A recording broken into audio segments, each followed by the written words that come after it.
여러분 안녕하십니까. 뉴스와이드 시작하겠습니다. 특검이 윤석열 전 대통령에게 요구한 2차 출석 날짜는 내일 오전 9시입니다. 하지만 윤 전 대통령 측은 출석을 하겠다는 건지 안 하겠다는 건지 아직 답이 없습니다. 특검은 윤 전 대통령 변호인단이 요구한 협의가 합의는 아니라며 강경합니다. 체포영장 신청 때부터 소환 방식, 조사자, 소환 날짜까지 신경전이 계속되고 있습니다. 김건희 여사에 대한 수사도 서서히 가시화되고 있습니다. 모레 공식적으로 현판식을 열고 수사를 개시하지만 이미 수사팀 배정이 끝난 것으로 전해졌습니다. 내란 특검팀이 의혹의 정점인 윤 전 대통령을 가장 먼저 소환한 것처럼 김 여사를 전격적으로 부를 가능성도 나오고 있습니다. 오늘도 이 내용부터 살펴보겠습니다.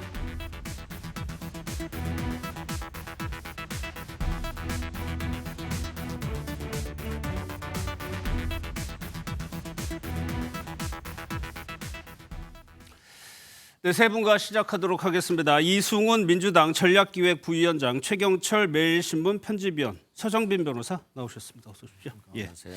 김건희 여사 수사 상황부터 살펴보겠습니다. 언론의 관심은 김건희 여사의 소환 여부에 있는 것 같습니다. 오늘도 이 질문이 이어졌는데 어떻게 특검이 대답했는지 보도록 하겠습니다. 수사 개시 이틀 앞으로 다가왔는데 어떤 부분 첫 수사 예상하시나요? 말씀드리기 곤란하고요. 지금도 준비 중에 있습니다.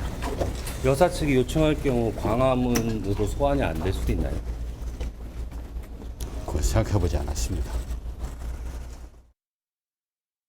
김건희 여사와 관련해서 첫 수사가 무엇이 될 거냐는 질문에 답하기 곤란하다고 특검이 얘기를 했어요. 이승훈 부위원장께서는 16가지나 수사 대상이 됩니다. 뭐가 가장 시급하다고 좀 보세요. 일단 도이치모터스 같은 경우는 이미 수사가 거의 끝났다라고 봐야 될 것 같고요. 예. 가장 중요한 것은 명태균 관련해서 김건희 여사가 공천과 관련해서 개입을 했고 또 여기에 대한 이권을 얻었는지 또 여론조사 관련해서도 조작에 좀 관여가 됐는지 여부고요. 또 건지법사 관련해서는 여러 가지 이권이라든가 공천과 관련해서 개인적인 이익, 뭐 명품백이라든가 뭐 가방 여러 가지 얘기가 있었지 않습니까?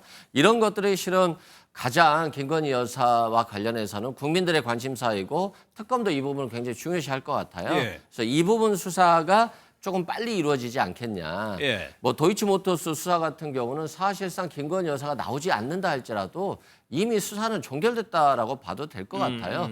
그만큼 뭐 혐의가 확실한 것들을 그냥 그대로 방치한 채 무혐의를 했기 때문에 예.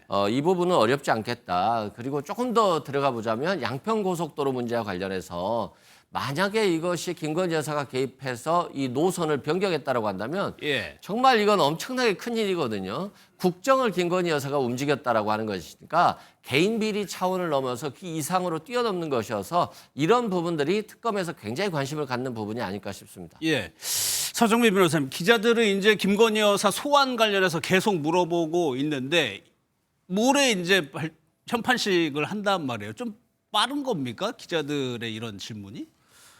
사실 조금 이 대상 자체가 워낙 많다 보니까 예.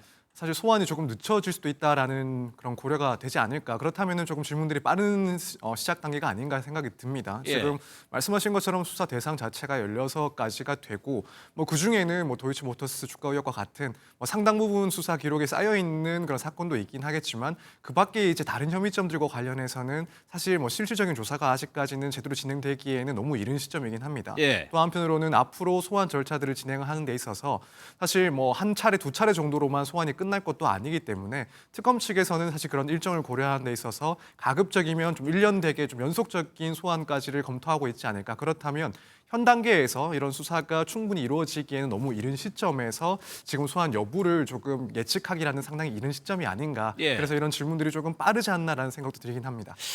그러면 김 여사 소환 시점이 사실 뭐 법적으로 접근해야 할 문제도 있지만 정무적으로 판단하는 영역도 있는 거거든요. 윤 전 대통령 같은 경우는 체포영장을 전격적으로 치면서 굉장히 속도가 빨랐어요. 김건희 여사 특검에 대해서도 이게 적용이 될 거라고 보세요?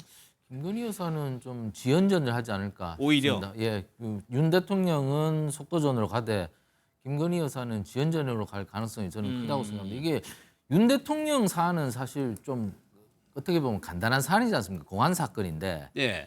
김건희 여사 건은 조금 복잡한 건들이 많습니다. 뭐 주가 조작 같은 경우는 뭐 주범이 권오수 도이치모터스 회장이 지금 김건희 여사의 혐의에 대해서는 계속해서 부인해왔고 자기가 처벌을 받았음에도 불구하고 그렇기 때문에 여러 정황 증거를 좀 더 확보하고 가야 되기 때문에 그냥 바로 김건희 여사를 부르기에는 정황 증거가 좀 부족하지 않나. 예. 그리고 뭐 백을 받았다 이런 부분들도 여러 진술이 정확하게 일치하지 않는 부분도 있기 때문에 이런 부분에 다 일치를 이루고 증거를 최대한 확보한 뒤에 부를 걸로 보입니다. 그렇기 때문에 윤 대통령 수사와는 약간 거꾸로 갈 가능성이 있다. 그러나 사실 그 윤 대통령 사건이 제가 아까 말씀드렸다시피 공안 사건에서 약간 드라이하고 재미없는 사건이라면 김건희 여사 사건은 사실 좀 말초적인 신경을 많이 자극할 수 있는 사안들이 많아서 예. 이런 부분들은 폭발력이 굉장히 큽니다. 그렇기 예. 때문에 그 잘못 불러서는 특검이 되치기를 당할 가능성이 있기 때문에 특검도 이 부분에 대해서는 굉장히 신중하게 가할 것이다. 예. 그렇기 때문에 김건희 여사 사건은 윤석열 대통령과는 달리 지연전으로 특검이 전략을 펼 가능성이 있다. 저는 이렇게 예. 보고 있습니다. 지금 내란 특검에서 브리핑을 하고 있는 것 같습니다. 지금 나온 속보를 보면은 윤석열 전 대통령에 대해서 내일 오전 9시에 출석해달라고 얘기했죠. 여기에 대해서 윤석열 전 대통령 측에서 출석 연기 요청이 오면 납득할 만한 사유가 있는지 검토를 해보겠다는 겁니다. 그리고요. 윤석열 전 대통령의 출석을 연기한다면 사유를 보고 형사법 절차를 검토하겠다는 겁니다. 애초에 윤 전 대통령 측은 3일에 출석하겠다고 요구를 했었죠. 이게 일단 뭐 선배님 뒤에 저희가 살펴보겠지만 이 내용이 어젯밤에도 이 내용이 나온 것 같아요. 그러니까 출석을 연기한다면 안 온다면 형사법 절차 검토하겠다. 이게 체포영장 얘기하는 거잖아요. 일단 그런 것 같습니다. 사실 결국에는 소환에 응하지 않을 경우 강제 구인과 관련된 규정을 검토하겠다라는 의미라고 그렇게 해석이 되는 것 같습니다. 예. 그래서 1차적으로는 뭐 한번 기각되긴 했지만 체포영장을 다시 한번 청구를 해서 발부를 받아서 소환을 강제할 수 있도록 하겠다라는 의미가 될 수도 있는 것이고 예. 사실 지금 모호하게 표현을 하고 있어서 혹여라도 이제 뭐 구속영장까지도 조금 내포한 의미가 될 수도 있다라는 생각이 듭니다. 따라서 뭐 증거인멸이나 도주의 우려까지도 검토를 해서 예. 구속영장까지도 우리는 고려할 수 있다라는 점을 좀 내포하기 위해서 굳이 뭐 체포영장 이야기를 하고 있지 않은 건 아닌가 예. 이런 생각이 조금 듭니다. 그러니까 형사법 절차를 검토하겠다고 얘기하는 거는 나오라는 얘기죠. 압박하는 거죠. 그렇죠. 압박하는 거고 나오지 않으면 체포영장 또 청구할 수 있다. 예. 당신에게 끌려가지 않겠다라고 하는 것인데 저는 특검이 조금 이런 부분의 어떤 얘기들은 조금 조심했으면 좋겠어요. 계속해서 너무 이런 것 갖고 싸우다 보면 예. 자칫 잘못하면 국민들 입장에서 보면 굉장히 불편하고 혼란스러울 수 있어요.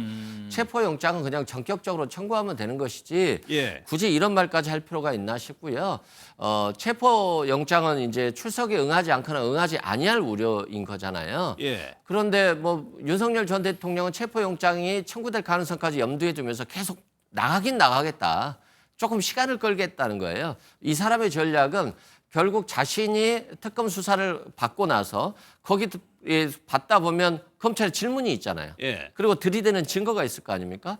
이것들을 결국에는 뭐 김용현 전 장관이라든가 노상원 전 정보사령관이라든가 또는 공범들의 변호사들과 좀 교환할 수 있어요. 그래서 의견 교환할 수 있고 예. 결국 진술을 맞추거나 증거 인멸 우려로 갈 수 있어요. 그렇기 때문에 지금 바로바로 출석을 요구하는 것이거든요. 그런데 윤석열 전 대통령을 텀을 두면서 이런 정보를 공유할 시간을 보려고 하는 것인데 예. 이렇기 때문에 특검이 이제 빨리 소환하는 것은 좋습니다만 다만 자꾸 이제 체포영장 청구한다 이 말을 너무 말해버리면 예. 윤석열 전 대통령의 이게 압박 카드가 안 될 수도 있거든요.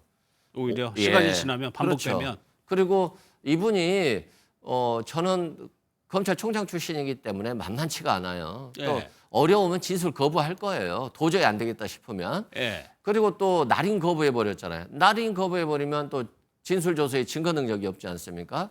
그래서 뭐 당연히 신속하고 엄격하게 수사를 해야 되는 것이지만 예. 너무 신경전에 휩쓸리다 보면 정작 국민들의 관심도 신경전에 관심이 있을 수 있거든요. 예. 윤석열 전 대통령의 권위가 떨어지는 건 좋습니다만 특검의 권위까지 떨어지면 안 되거든요. 그래서 조금 신중하게 접근할 필요성은 있다라고 말씀드립니다. 그리고 또 하나요, 서 변호사님. 지금 윤 전 대통령 측에서 출석한다 안 한다 지금 그 의사를 전달하지 않았다고 해요. 이런 경우에는 반드시 의견을 전달해야 됩니까? 검찰에? 사실 이제 지금 얘기를 들어봤을 때 원래는 이 출석 여부와 관련해서 의견서를 제출하겠다라는 보도가 나왔었습니다. 예. 그렇지만은 지금까지는 그런 의견서가 접수가 되지는 않은 것 같고 뭐 이런 것들은 구두로 접수를 해도 되긴 하겠습니다만 이제 상황상 봤을 때는 뭐 일단 의견서를 제출하는 게 뭐 윤 전 대통령 입장에서는 더 나은 선택이라고 보여지긴 합니다. 예. 이게 반드시 뭐 필수적인 절차라거나 그걸 제출하지 않는다라고 해서 뭐 특검에서 결론을 달리할 것은 아니지만 일단 그런 이야기가 나온 이상 또 특검에서는 이런 출석 일정과 관련해서 조율하지 않으려는 그런 태도를 보인 이상 아무래도 윤 전 대통령 측에서는 늦더라도 이런 의견서를 전달하는 게 조금 낫지 않을까. 예. 만약에 이런 의견이 뭔가 공식적으로 서류화되지 않은 상태에서 소환을 출석에 응하지 않는다라고 한다면 결국 특검 입장에서는 이 소환에 응하지 않았다라는 점을 조금 더 강조를 할 수가 있는 것이고 그렇다면 앞서 이야기했던 그런 형소법상 절차를 충분히 검토할 수 있다라는 그런 분위기를 만들어낼 수가 있습니다. 따라서 예. 일단 뭐 필수는 아니지만 이런 의견을 좀 정식적으로 제출하는 게 윤 전 대통령 측에서는 좀 필요한 절차가 아닐까 이렇게 예. 생각이 됩니다. 뭐 당장 뭐 내일 오전 9시긴 합니다만 최 의원께서 보시기에 윤 전 대통령이 내일 나올 거라고 보세요? 아니면은 한 번 더 뭔가 이유를 만들 거라고 보세요? 지금 뭐 특검의 압박 기세로 봐서는 나올 수밖에 없는 걸로 보입니다. 어. 근데 지금 특검도 조금 생각을 하셔야 될 게 예. 문재인 정부 때 피의자 인권 보장을 위해서 공인이라도 비공개 출석을 원칙으로 한다는 그 검찰청 내부 훈련 규정을 만들었었습니다. 그래서 그 첫 번째 수혜자가 정경심 교수였고 예. 그리고 두 번째 수혜자가 조국 전 법무부 장관이었습니다. 전부 다 그때 당시에 윤석열 검찰총장이 있었거든요. 그때 전부 다 비공개로 출석했습니다. 그런 사전 선례가 있었기 때문에 무조건 공개가 원칙이고 뭐 이렇게 압박형을 하는 것은 인권 보장에 사실 맞지 않는데 원칙은 그러한데 근데 지금 윤석열 전 대통령 같은 경우에는 지금 법원에 출석을 하고 있습니다. 예. 법원에 출석하고 있기 때문에 사실상 이 비공개 소환이 의미가 없습니다. 예, 예. 법원에 출석하는 장면들이 지금 국민들에게 고스란히 노출되고 있기 때문입니다. 그렇기 때문에 윤 대통령께서 지금 비공개 수사기관 소환에 대해서 좀 고집을 하시는데 실효가 별로 없습니다. 그렇기 때문에 이게 오히려 태도가 나쁜 걸로 국민들에게 비칠 가능성도 있기 때문에 지금 윤 대통령께서는 좀 실효적으로 자신이 무엇을 좀 이익을 찾아가야 될 것인가를 좀 생각해야 되기 때문에 예. 실효적 이익이 없다면 지금 특검의 좀 소환을 조금 강제하거나 그리고 공개 소환을 계속 요구하거나 이렇게 예. 하더라도 거기에 응하는 것이 지금 여론이라든가 실효적 이익을 봐도 그것이 맞다. 그리고 윤 전 대통령을 제외하고 이 사건 관계자 모두가 지금 구속 수사를 받았지 않습니까? 예. 그렇기 때문에 윤 전 대통령께서 계속 뭐 피의자 인권이나 여러 가지 원칙이나 이런 것을 대고 수사에 비협조적인 모습을 보인다면 지금 여론이 좀 받아들이기 힘든 부분이 있기 때문에 예. 윤 전 대통령께서는 자신의 실효적 이익을 생각한다면 특검의 요구에 응하는 예. 것이 좀 더 나은 것이 아닌가. 하지만 특검은 지금 피의자 인권이 보장되는 것이 원칙이기 때문에 그 출두 요구에 대해서는 변호인단과 충분한 협의가 있었으면 하는 것이 원칙적으로 맞다. 그렇기 때문에 예. 그 부분에 대해서는 피의자 인권이나 방어권을 충분히 보장하는 것이 저는 맞다고 생각합니다. 하지만 윤 전 대통령은 여러 가지 좀 법꾸라지라는 그 말을 비판을 듣지 않기 위해서는 좀 특검 수사에 응하는 것이 오히려 여론에 그 응하는 것이 맞다고 생각합니다. 절충점을 얘기해 주신 것 같아요. 거기 관련해서 송진호 변호인이 이 부분에 대해서 적법함 소환에는 출석하겠다라고 한 부분이 있습니다. 한번 직접 들어보겠습니다. 전부 다 발언을 성실성껏 다 답변을 하셨고요. 나름대로는 충실하게 조사를 잘 받았습니다. 다음 소환 조사 일정은 어떻게 좀? 그거는 좀 조율하고 있습니다. 그건 추후에 말씀드리겠습니다. 출석은 하실 예정? 당연히 적법한 소환에는 출석을 하실 겁니다. 그럼 서 변호사님, 이 적법함 소환이라는 거를 따져봐야 될 텐데 지금 윤 전 대통령 측이 주장하는 이 적법한 소환의 근거들이 좀 뭐 의미가 있는 겁니까? 사실 뭐 따질 수는 있다라고 생각합니다. 이제 피의자 입장에서 또 피의자의 변호인 입장에서는 이런 하나하나 뭐 세부적인 내용들을 주장을 하고 문제 제기를 할 수 있다라고 보긴 하는데 다만 이제 외부에서 관측을 했을 때 과연 이 주장이 합리적인가 혹은 근거가 충분한가를 따지자면 사실 좀 많이 빈약하다라는 개인적인 의견을 가지고 있습니다.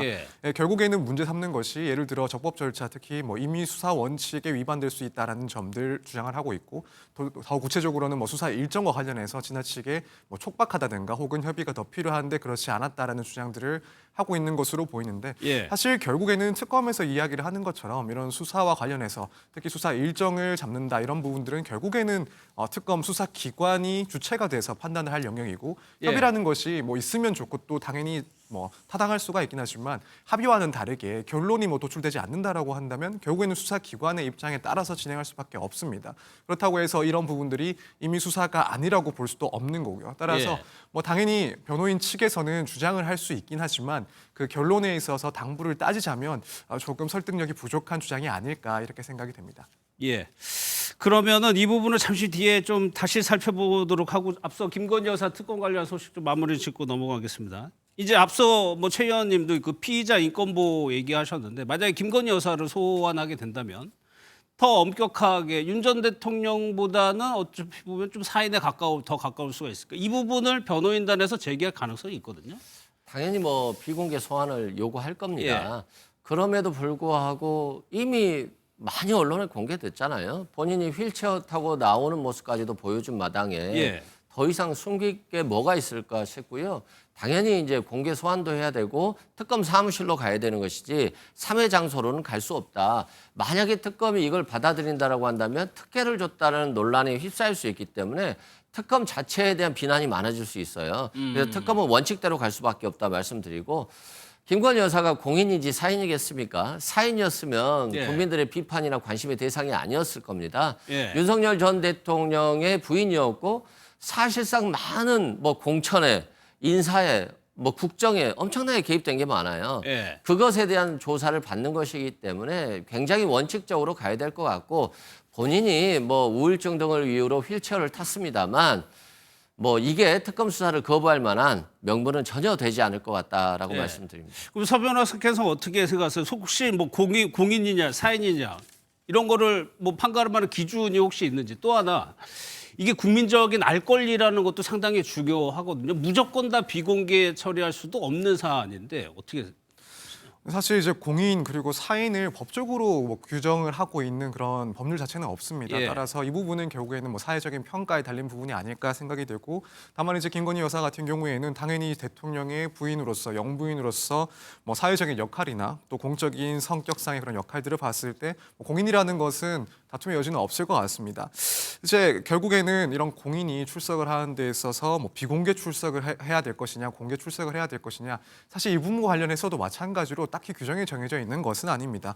예컨대 수사 규칙 같은 경우에는 뭐 최대한 뭐 개인의 그런 뭐 사생활이 노출되지 않도록 노력을 해야 된다 정도의 규정은 있긴 하지만 뭐 그렇다고 해서 수사기관이 뭐 출석을 요구하는 데 있어서 그것이 공개다 비공개다 이게 아니라 결국에는 뭐 언론 기관들이 확인을 하고 결국 뭐 언론을 통해서 외부에 공개가 되는 것이기 때문에 여기에 대해서 수사기관이 뭐 특별히 차이를 두면서 다른 사인이냐 공인이냐 차이를 두면서 이런 출석 절차를 뭐 제공을 한다는 것은 조금 어렵지 않을까. 따라서 지금 뭐 공인 사인 이 부분과 상관없이 일단 뭐 수사기관 특검에서는 뭐 통상적인 경우와 마찬가지로 출석을 요구하는 것이 일단 맞고 또 그렇게 되지 않을까 생각이 됩니다. 또 만약에라도 이제 어떠한 편의를 제공했을 때 특히나 지금 상황에서는 혹여라도 이제 외관상으로라도 그런 불공정한 시비가 뭐 발생할 수가 있는 그런 사건들이기 때문에 특검 측에서는 상당히 그런 특혜로 보일 수 있는 점들은 배제를 하기 위해서 더 노력을 하지 않을까 이렇게 생각이 됩니다. 결국 정무적으로 판단할 거라는 말씀이시네요. 그렇다면 지난주 금요일에요. 휠체어를 타고 김건희 여사가 퇴원하는 모습이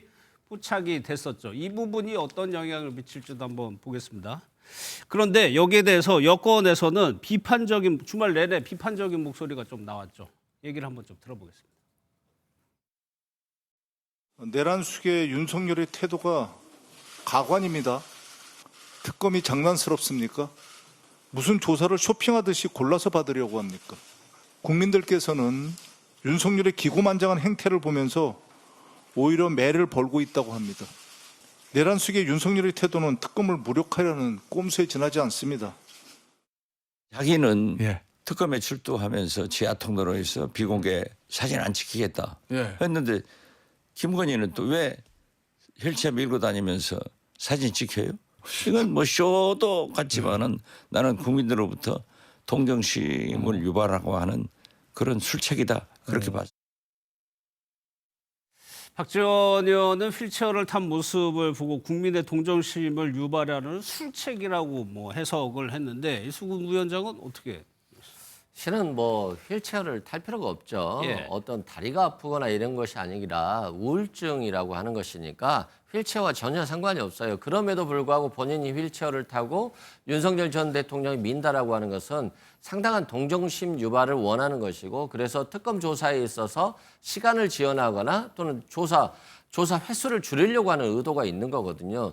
근데 저런 행동을 통해서 국민적 동정심, 공감대를 좀 이끌어내야 되는데 김건희 여사에 대해서는 보수의 국민들조차도 굉장히 싫어해요. 예. 윤석열 정부가 실패한 데 있어서 굉장히 많은 역할을 했다라고 보고 있기 때문에 저게 전혀 도움이 안 될 것 같고 그래서 성실하게 조사받는 것들이 오히려 국민의 동정심을 살 수 있는 것이지 예. 어떻게 하면 조사를 회피할 방법을 찾아볼까? 이건 동정심과 전혀 관련이 없다는 말씀드리고 다만 이제 뭐 우울증이라고 하는 것들이 신체의 어떤 아픈 건 아니지만 정신적인 아픔이잖아요. 예. 그래서 우리가 그 아픈 것 자체를 비난하거나 이래서는 안 되겠습니다만 조사에 성실하게 응한다라고 한다면 오히려 아픈 게 나을 수도 있어요. 그래서 김건희 여사가 지금 김건희 여사가 국민들의 어떤 지탄의 대상이 되었는데 이걸 해소하려고 한다면 본인이 성실히 조사받고 본인이 성실히 해명하는 것 그 모습을 보여주는 것이 그나마 국민들의 공감대를 좀 얻을 수 있는 그 방법이 아닐까, 유일한 방법이 아닐까 싶습니다. 예. 이제 서 변호사님 실제로 특검에서도 저 모습이 좀 부담이 될까요? 일단 개인적으로는 사실은 크게 영향을 주지 않을 것이다라고 생각하고 있습니다. 물론 그 전제는 이렇게 보여지는 것만큼 실제로는 뭐 김 여사의 그런 건강 상태가 나쁘지 않다라는 전제 하에 예. 그렇다면 특검에서는 이런 휠체어를 타고 퇴근하는 모습이 그리 뭐 소환 방식에 영향을 주진 않을 것이다 이렇게 생각을 하고 있습니다. 뭐 혹여라도 이제 뭐 진단서 등이 구체적으로 제출된다면 모를까 이런 부분들이 명확하지 않다라고 한다면 예. 특검에서는 이제 최대한 특혜 시비를 없애기 위해서 원칙적으로 소환 조사를 진행하려고 할 것이고 지금 사실 뭐 내란 특검과 관련해서 보더라도 지금 특검에서는 그 외형적으로 보여지는 면도 상당히 중요하게 생각을 하면서 예. 이 사건들에 대한 조사를 진행하고 있다라고 보여집니다. 그렇기 때문에 이 출석하는 방식이 어떻게 보면 뭐 비본질적인 걸 수도 있긴 하지만 그런 점들까지도 특검에서 신경을 쓰면서 오히려 이 장면 때문에 더욱 이슈화가 되는 바람에 예. 출석 방식에 대해서도 상당히 원칙적으로 접근을 하려고 하지 않을까 이렇게 개인적으로 생각하고 있습니다. 특검 브리핑 관련해서 윤석열 전 대통령 측 반응이 나왔습니다. 하나씩 좀 보겠습니다. 일단은 출석 일정 협의, 내일 조사 일정은 3일 이후로 변경을 다시 한번 요청을 한다는 겁니다. 특검에서는 내일 오전에 나오라고 했죠. 여기를 3일 이후로 변경을 재차 요청한다는 거고 일방적으로 통보했다고 해서 의무가 발생하는 것은 아니다라고 주장을 했고요. 또 하나요. 출석 일정 협의는 합의 아닌 조율 대상이라고 밝혔습니다. 최현 이 말 자체만 보면 안 나오겠다는 얘기인 것 같은데요, 내일? 그러니까 아니 원래 그 제가 알기로는 예. 최근에는 두 분 변호사님 나와 계시지만 변호사와 그리고 수사기관이 조율을 해서 출두를 합니다. 요즘은. 예. 과거에는 안 나오면 뭐 체포한다, 강제 수사한다 이렇게 막 하면은 뭐 속된 말로 뭐 마음을 졸여서 이렇게 출두를 하고 이랬습니다만 요즘은 그렇게 잘 하지 않습니다. 그렇기 때문에 저것은 피의자의 권리이고 또 피고인의 권리이기도 합니다. 그렇기 때문에 저것을 너무 강제할 필요는 없는 것 같고 그러나 제가 아까도 말씀드렸다시피 윤 대통령 측 입장에서는 예. 자꾸 저렇게 소환을 미루면 이 여론이 나빠지기 때문에 사실 특검이라는 게 사실 정치 수사지 않습니까? 예. 이게 엄밀하게 따지면 정치 수사이기 때문에 여론의 방향성에 따라서 굉장히 수사 방향이 달라지기도 하고 수사의 강도가 달라지기도 하고 압박성이 달라지기도 하기 때문에 지금 특검은 여론을 등에 업고 저렇게 하는 거거든요. 그렇기 때문에 원칙은 예. 피의자와 수사기관이 조율을 하고 협조해서 출두 날짜를 정하는 것입니다만은 예. 지금 저렇게 자꾸 말씀하시면 특검은 점점 더 날선 기세로 압박할 예. 겁니다. 그렇기 때문에 국민 여론은 법꾸라지의 형태를 보인다는 그런 여론을 자꾸 나빠지기 그럴 수 때문에 있죠. 예. 윤 전 대통령께서는 일단 이번 2차 소환은 응하는 것이 예. 여론을 일단 좀 순기능적으로 작용하는 것이로 작용할 것이다 이렇게 보기 때문에 예. 자꾸 미루시는 것보다는 오늘 중으로 협의를 하셔서 빨리 그 수사에 협조하시는 것이 여론의 예. 향배에는 유리할 걸로 보입니다. 그러니까 서 변호사님 조율하는 게 가장 좋겠죠. 그런데 만약에 피의자가 조율을 거부하고 계속 조율하자고 얘기하면 수사기관 입장에서 그 조율될 때까지 기다릴 수 있는 건 아니잖아요. 그렇습니다. 이제 사실은 뭐 일반적인 사건 같은 경우에는 그래도 조금 더 여유를 두고 예. 일정을 조율을 하고 뭐 예를 들면 일주일, 2주일 뒤로 다시 한번 일정을 잡을 수도 있긴 한데 뭐 지금 이 사안 같은 경우에는 뭐 특검 조사이다 보니까 상당히 뭐 이른 시간에 조사 일정을 잡고 또 그게 조율되고 있는 상황이긴 합니다. 그래서 만약에 이제 이런 조율이 제대로 이루어지지 않는다라고 한다면 당연히 수사기관, 그러니까 특검 입장에서는 정해진 날짜에 출석을 다시 한번 요구를 할 수가 있는 것이고 만약 이제 그때 출석을 하지 않는다 또 그 이후에 또다시 출석과 관련해서 뭐 조율이 되지 않거나 혹은 출석에 응하지 않는다라고 한다면 그때 가서는 이제 점점 뭐 체포영장이라든가 혹은 구속영장과 같은 강제 구인을 충분히 검토할 수 있는 시기가 올 겁니다. 따라서 예. 이제 뭐 내일 당장에 만약에 출석이 없을 경우 특검에서는 뭐 일단 형소법을 검토를 하겠다라고 하지만 한두 번 정도 더 반복이 되면 실제로 이제 이런 검토가 구체화되지 않을까 이렇게 생각이 됩니다. 앞서 특검에서는 만약에 연기를 요청할 경우에는 연기할 사유가 있는지 검토해보겠다고 얘기를 했죠. 예, 납득할 만한 사유가 있는지 검토를 해보겠지만 형사소송법도 검토하겠다. 이것이 어젯밤에 나온 입장 그대로인 것 같은데 이렇게 좀 지난합니다. 조사 과정. 이거 또 시간 가는 거잖아요. 그러니까 이게 저 윤석열 전 대통령의 스타일인 것 같아요. 예. 상대방에는 정말 가혹하리만큼 신속하게 하면서 자신은 어떻게 해서든 좀 끌려고 하는 이런 모습들을 보면서 국민들 입장에서 보면 참 답답하겠다 말씀드리고 예. 김용현 전 장관도 있지 않습니까? 증거인멸이라든가 관련자들과의 말맞추기를 막기 위해서 보석 조건을 달았더니 여기에 대해서 항고까지 했잖아요. 예. 그리고 추가 기소가 됐는데 구속영장이 신청되니까 또 그 재판부를 기피 신청까지 했어요.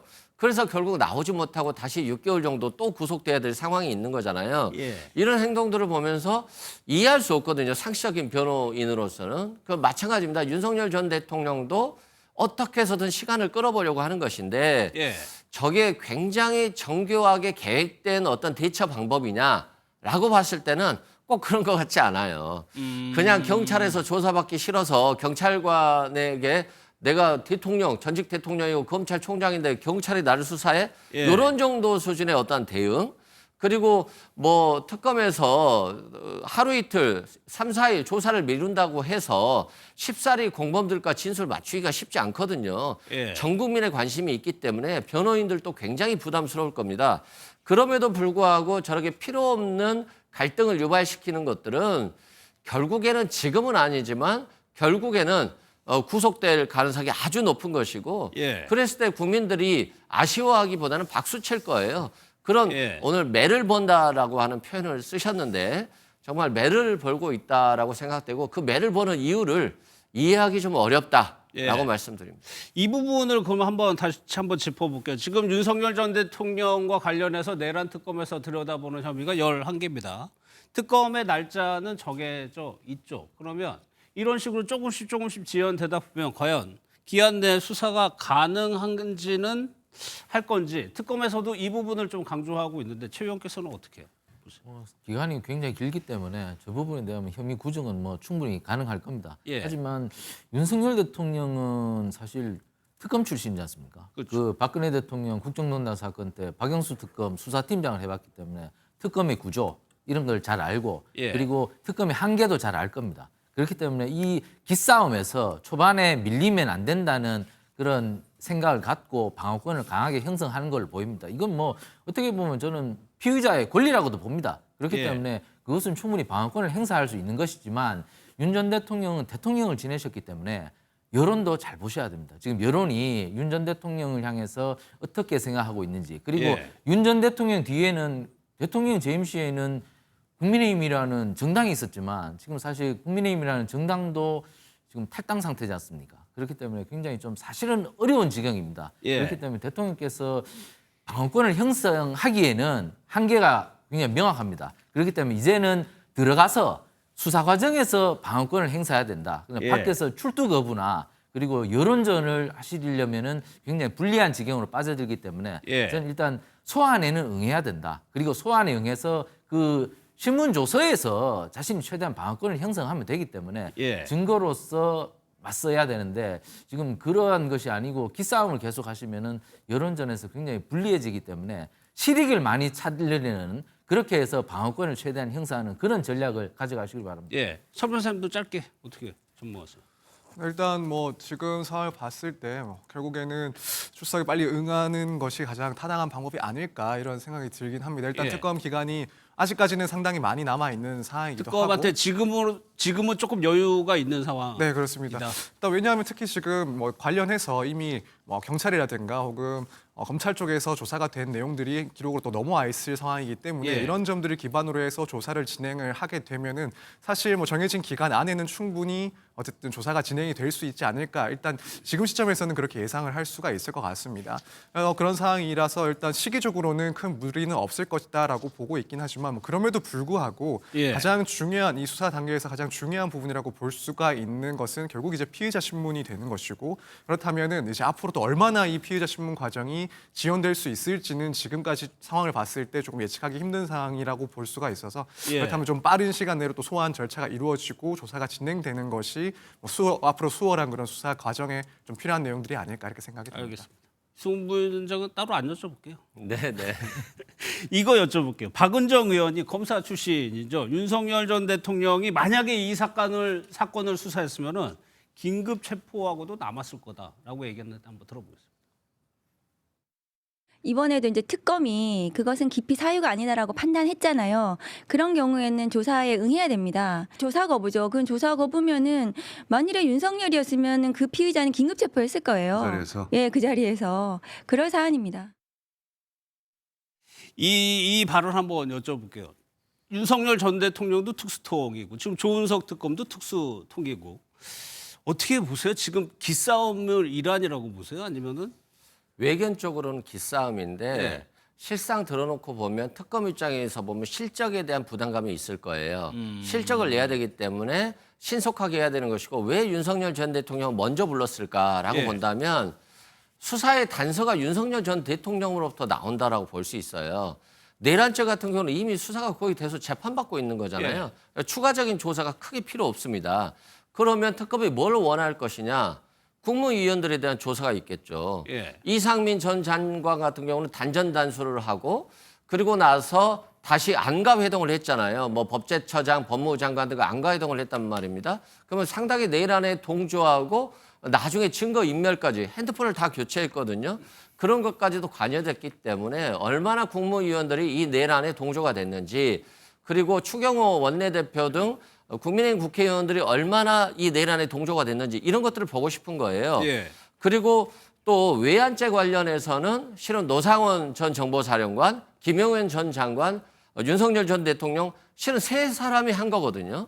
공모자가 많지 않아요. 그래서 윤석열 전 대통령에 대한 압박을 통해서 어떤 관련 정황 증거라도 조금 얻은 이후에 나머지 사람들에 대한 수사를 좀 진행하려고 하는 의도로 저는 보여지는데요. 예. 정말 신속하게 해야죠. 그렇지 않으면 증거인멸이라든가 말을 맞출 수 있기 때문에. 예. 그럼에도 불구하고 또 여유도 가져야 되는 것이거든요. 그래야지만 윤석열 전 대통령을 이길 수 있고 윤석열 전 대통령이 검찰총장으로서 출신으로 특수부 출신이잖아요. 예. 얼마나 많은 수사를 해봤습니까? 그만큼 자신도 강골일 거예요. 버티는 거에도 좀 강골일 수 있기 때문에 특검이 강하게 몰아붙이면서도 좀 여유는 예. 가지고 있어야 된다라고 생각됩니다. 알겠습니다. 또 하나요. 막상 이제 소환해서 조사를 받게 됐을 때 성실하게 조사를 받는 거냐, 진술을 이끌어내느냐는 또 다른 문제죠. 1차 조사에서는 실질적으로 조사 시간이 굉장히 짧았었다고 합니다. 무언가 문제를 제기했었죠. 송진우 변호인의 얘기를 한번 들어보도록 하겠습니다. 저희가 생각하기에 위법한 공무집행을 했다고 하는 분이 조사를 하는 것은 타당하지 않다. 이런 좀 요청을 드렸고 이해가 상충되는 당사자인 경찰분께서는 조사에 참여하는 게 적절치 않다. 이런 의견을 좀 저희가 표명을 했습니다. 누가 봐도 저를 때린 사람을 그 때린 사람이 저를 다시 조사를 한다. 이건 좀 말이 안 되는 거죠. 예, 그래서 그런 점에 대해서 좀 지적을 했습니다. 경찰이 조사를 하는데 그 조사는 그 박총경을 문제 삼으면서 조사를 거부했다. 서 변호사님, 일단요. 윤 전 대통령 측에서 제기했던 저런 주장에 합리적인 근거가 있는 겁니까? 사실 뭐 지금 밝혀진 바에 의하면 이 주장 자체가 일단 사실과는 다르다. 예. 그래서 당시에 체포영장 집행 과정에서 뭐 관여된 사람이 아니다라는 점이 일단 보도가 되고 있는 상황인 것 같습니다. 따라서 이러한 주장의 그런 당부를 따지자면 일단 뭐 사실이 아닌 것으로 보이긴 합니다. 뭐 그럼에도 불구하고 이런 주장을 일단 했다라는 점은 사실 뭐 일반적인 사건에도 이런 경우는 있긴 합니다. 이제 담당하는 수사관에 대해서 본인에게 너무 강압적이라든가 혹은 불공정하게 수사를 진행한다라는 이유를 들어서 수사관 그 담당 수사관의 교체를 요구하는 경우도 종종 있긴 합니다. 예. 뭐 그런데 다만 보통 그런 경우는 이제 변호인이 없는 경우에 그렇게 교체 요구를 하는 경우들이 조금 더 많고 예. 변호인이 선임되어 있는 경우라면 사실 뭐 갈등이 있을 때 그런 점들을 조금 조율하는 그런 역할을 또 하기 때문에 예. 변호인 있는 경우에는 조금 이런 담당자 교체 요구는 가능하면 하지 않으려고 하는 그런 분위기이긴 합니다. 왜냐하면 뭐 실제로 타당한 이유가 있다라고 한다면 당연히 해야 되겠지만 그렇지 않은 경우에 혹여라도 수사기관을 좀 자극할 수 있는 부분이 있어서 예. 변호인이 있으면은 상당히 좀 신중하게 판단을 할 수밖에 없는 영역이긴 합니다. 따라서 저도 지금 이 결국에는 사실관계가 틀린 이야기를 하면서 담당자로부터의 그런 수사를 받을 수가 없다라고 주장한 것이 과연 그밖에 더 다른 뭐 어떠한 이득이 있을지에 대해서 예. 상당히 좀 부정적인 시각을 가지고 있습니다. 그래서 최 의원님 뭐 어떤 보도를 보면은 사실 저게 문제가 아니었고 특검에서 허를 찌르는 신문을 해서 변호 전략을 급격하게 바꾸는 바람에 그랬다는 보도도 나왔었거든요. 그래서 그 부분은 특검이 좀 실수를 한 것 같습니다. 사실 이게 윤 대통령이 구속됐다가 구속 취소로 풀려났지 않습니까? 근데 구속 취소 사유에 당시 지기현 부장판사가 언급한 것은 공수처가 과연 윤 전 대통령을 수사할 수 있는 권한이 있느냐. 예. 수사 질서의 문제를 제기했거든요. 판사가. 그렇기 때문에 이것은 구속이 취소돼야 된다. 왜냐하면 공수처가 수사할 수 있는 권한이 없는데 수사해서 지금 구속에까지 이르게 됐다. 그렇기 때문에 이 부분은 좀 짚어봐야 될 부분이 있다. 그래서 구속 취소를 했거든요. 예. 그렇기 때문에 공수처의 불법적인 수사 과정에서 체포영장 시도가 이루어졌는데 거기에 경찰이 들어가서 체포영장 시도를 같이 했거든요. 강제 수사를. 그렇기 때문에 그 과정에서 경찰도 불법적인 행위를 하였다는 것이 윤 전 대통령 측 주장이지 않습니까? 예. 그런 불법적인 행위를 함께한 경찰이 오히려 지금 이 특검 수사에 들어와서 나를 수사한다는 것은 이것은 수사 질서에 어긋나는 것이다. 그렇기 때문에 나는 이것은 수사에 응할 수 없다. 이렇게 응한 것은 윤 전 대통령 측의 타당한 주장이라고 생각합니다. 그렇기 때문에 특검은 처음부터 검사를 투입해서 예. 이 부분에 대해서 그 조사를 했었어야 되는데 경찰을 투입해서 사실 뭐 공수처나 경찰이 그 체포영장 집행 과정에서 여러 가지 수사 질서에 문제가 있다는 그 법원의 판단을 이미 받았음에도 불구하고 경찰이 들어가서 수사를 한 것은 첫 단추를 좀 잘못 깬 경향도 있다. 그렇기 때문에 앞으로는 이 수사 기법도 좀 신중해야 된다. 물론 경찰이 수사를 할 수는 있지만 예. 경찰이 지금 여러 가지 수사 질서 과정에서 여러 가지 문제점도 발견된 상태였기 때문에 이 부분에 대해서는 특검이 좀 신중치 못한 부분이 있었고 예. 오히려 윤 전 대통령으로부터 반론을 당할 수 있는 그러한 꼬투리를 만든 측면도 있다. 그렇기 때문에 이 부분은 특검이 약간 실수한 부분이 있다고 생각합니다. 예. 그런데 어젯밤 브리핑을 보면 특검에서는 계속해서 만약에 조사를 할 때 경찰을 투입하겠다고 얘기를 했고 또 오히려 변호인단을 수사 방해 행위 이런 것 때문에 입건할 수도 있다고 얘기를 했었거든요. 그렇죠. 그러니까 공수처 이걸 만약 윤석열 전 대통령의 얘기를 들어서 경찰관을 배제한 수사를 한다라고 한다면 그러면 공수처 수사를 위법하다고 인정하는 거네라고 해석될 수가 있어요. 예. 두 번째는 박창환 총경이 분명히 나는 이 윤석열 전 대통령에 대한 체포영장 집행에 관여한 게 아니라 경호처장, 차장, 본부장에 대한 체포영장에 관여된 것이기 때문에 윤석열 전 대통령과 전혀 관련이 없다라고 했습니다. 예. 그럼에도 불구하고 박창환 총경을 검사로 교체한다라고 한다면 또 특검이 한 발 물러서는 거잖아요. 그래서 이것도 이제 기싸움의 일종인 건데 예. 피조사자가 조사자를 결정할 권한은 없죠. 그리고 박창환 총경이 갑자기 뚝 나타난 게 아니라 경찰에서 이미 윤석열 전 대통령의 체포 저지 관련 공무집행 방해나 증거인멸죄를 수사하고 있었기 때문에 예. 가장 신속하고 효율적으로 수사할 수 있는 방식을 선택했다. 그래서 이 분을 바꿀 이유는 없다라고 말씀드리고 또 변호인들 사법방해, 수사방해로 고발하겠다라고 하는 특검의 이런 조치는 실상 피고인들이 움직일 수가 없어요. 조사받는 과정에서는. 그러면 변호인들이 어떠한 특검에서의 조사 과정을 공범들의 변호인들과 논의하는 경우들이 종종 있거든요. 예. 그래서 결국 피의자의 손발을 좀 묶으려고 하는 특검의 전략일 수 있습니다. 그래서 증거 인멸을 좀 막으려고 하는 것이죠. 그래서 아마 그러한 공격적인 태도인 것 같은데 실질적으로 지금 변호인을 공격할 만한 거리는 없기 때문에 예. 내부적으로 윤석열 전 대통령의 변호인도 알고 있죠. 이게 큰 문제는 없다. 다만 속으로 느끼는 압박감은 좀 있어요.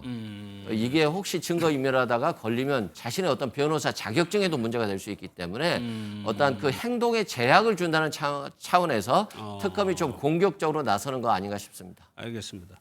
관련해서 국민의힘에서는 공개적으로 언급을 안 하고 있는데 홍준표 전 시장이 SNS에 좀 강도 높게 비판을 했습니다. 특히나 전직 대통령, 보수 진영이 배출한 전직 대통령까지 언급을 하면서 부끄럽고 부끄럽다라고 얘기를 했습니다. 퇴임 후에 조사받고 처벌된 대통령이 5명이나 된다. 이거 최 의원님께 여쭤봐야 될 것 같아요. 일단 홍준표 시장은 보수 진영의 개혁을 원하는 입장이니까 이 부분도 좀 지적을 하는 맥락인 것 같아요. 총체적인 반성을 촉구하는 목소리죠. 일반적인 생각이라고 생각합니다. 하지만 홍 전 시장께서는 윤석열 정부 내내 윤 전 대통령에 대해서 굉장히 호의적인 그 언급을 하셨고 집권 기간 그렇습니다. 중에는. 집권 기간 동안 예. 그리고 굉장히 우호 세력이었기 때문에 물론 단체장으로서 예산이나 여러 가지 법률적 지원 이런 부분에서 대통령에게 적대적으로 해서는 그 대구 시정을 운영하기 위해서 있어서 굉장히 불리해서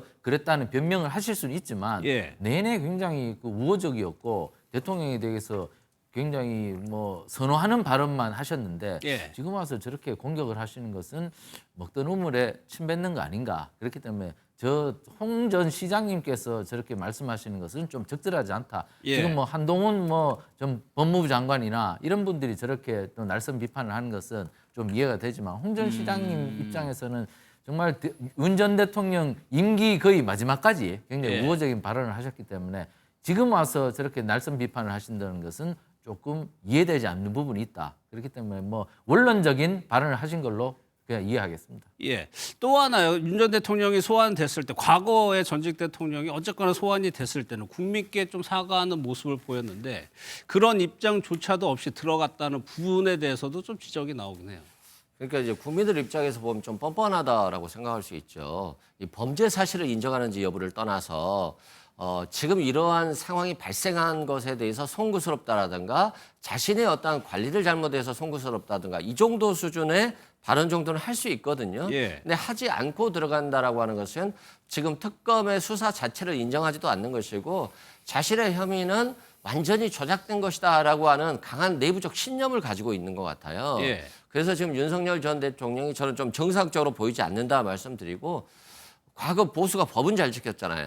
또 안보도 중시하고. 그런데 전직 대통령들이 죄다 5분이 지금 윤석열 전 대통령까지 포함해서 감옥에 갔다 오신 분들이고 또 저는 박근혜 전 대통령이 파면됐을 때 이번을 계기로 경험 삼아서 앞으로 다시는 대통령이 파면되는 일은 없겠지라고 생각했는데 바로 그냥 얼마 지나지 않아서 바로 파면이 됐어요. 윤석열 전 대통령이. 그래서 실은 보수 정당의 존립이기 또는 보수 정당이 정말 필요한가? 보수 정당이 국민의 도움이 되는가에 대한 심각한 고민을 해봐야 되는 것인데 예. 아직도 국민으로부터 멀어질 것에 대한 심각한 고민을 하는 것이 아니라 아주 남아있는 작은 기득권을 어떻게 국민의힘이 잘 지킬 것인가 이것에 대해서 고민이 많은 것 같아요.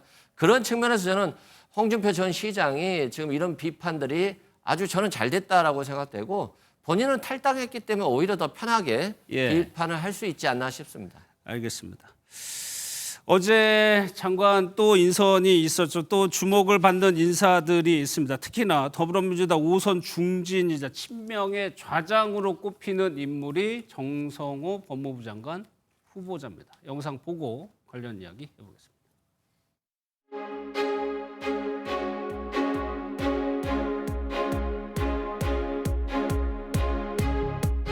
정성호 법무부 장관 후보자 정 후보자는 사법개혁에 대한 광범위한 이해와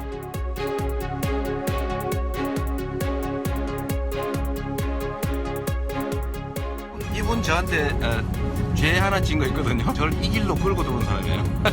다른 분입니다. 제가 아니고.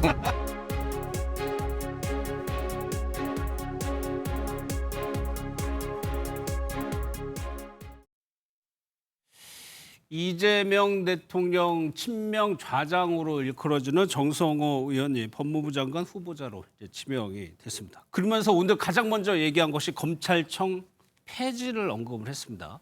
거기에 방점을 일단 찍을 것 같아요. 일단 이재명 대통령의 공약이었잖아요. 예. 그리고 검찰 권력이 너무 살아있는 권력에는 아부하고 죽은 권력만 잡아들이는 그런 것이었고 그리고 검찰 자체가 정상적이지 못했어요. 너무 권력에 대한 집중을 하면서 실상 민간인들이 어떤 피해에 대한 수사는 너무 지연되는 현상을 보였거든요. 예. 그래서 지금 검찰의 폐해, 그러니까 검찰 권력을 정권은 바뀌었으니까 내가 사병처럼 다시 이용하겠다는 것이 아니라 과거에 잘못된 것들을 확실히 털어내겠다는 거거든요. 예. 그래서 정성호 의원이 검찰청을 분리하겠다, 중대범죄수사청과 기소청으로 분리하겠다라고 하는 것은 이재명 대통령의 검찰 개혁 의지를 정확히 실행하겠다라고 하는 것이고, 또 정성호 지금 법무장관 후보자가 실은 이재명 대통령의 쓴소리를 많이 했잖아요. 예. 그래서 좀 두 분 사이가 좀 소원해졌다는 얘기들이 많이 있었고, 그랬었어요? 네, 또 정성호 의원이 너무 쓴소리를 해가지고. 네, 상당히 좀 부담스러워했다는 얘기들이 많이 있어요. 예. 그럼에도 불구하고 자신에게 쓴소리를 많이 했던 정성호 의원을 법무장관 굉장히 중책에 앉힌 거거든요. 예. 지금 이재명 정부의 검찰 개혁은 굉장히 중요한 화두였기 때문에 그만큼 이재명 대통령이 인사에 있어서는 자신의 쓴소리를 한 사람이다 할지라도 임명하는, 그리고 예. 또 합리적이고 상당히 개혁적인 분이에요. 예. 객관성이 있고요. 그런 측면에서 이 검찰 개혁에 있어서도 그 절차가 굉장히 객관적이고 합리적으로 좀 진행될 가능성이 높다라고 생각됩니다. 예, 쓴소리도 가능하다고 했는데 두 사람의 관계가 어느 정도인지 저희가 과거 영상까지 해가지고 살펴봤습니다. 이분 저한테 죄 하나 진 거 있거든요. 그게 뭐냐면 제가 판검사에서 잘 먹고 잘 살라 그랬는데 그 운동하자고 깨워가지고 저를 이 길로 끌고 들어온 사람이에요. 다른 분입니다. 제가 아니고. 공범이요, 공범. 예, 정성호 의원이 자주 저한테 그래. 말 좀 그만해라. 꼬투리 잡히지 않냐. 그 써놓은 것만 읽어라. 제가 써놓은 거 안 읽잖아요. 그래서 맨날 이렇게 줘요. 써놓은 거 읽으라고. 최 의원님, 2022년 영상을 보면 그러니까 연수원 때부터 두 분이 알았다는 얘기예요. 네, 뭐 동기로 알고 있습니다. 예. 근데 뭐 정성호 의원은 만나보면 뭐 이분이 민주당 의원인지 국민의힘 의원인지 모를 정도로 아주 뭐 온화하고 그런 뭐 따뜻한 얼굴에, 그리고 예. 말투도 보면 뭐 세게 안 하시죠. 그런 분인데, 그러니까 저는 이렇게 봅니다. 이 검찰 개혁을 하는 데 있어서 강하게 몽둥이로 갖고 하지 않고 햇볕 정책을 하는 것 같습니다.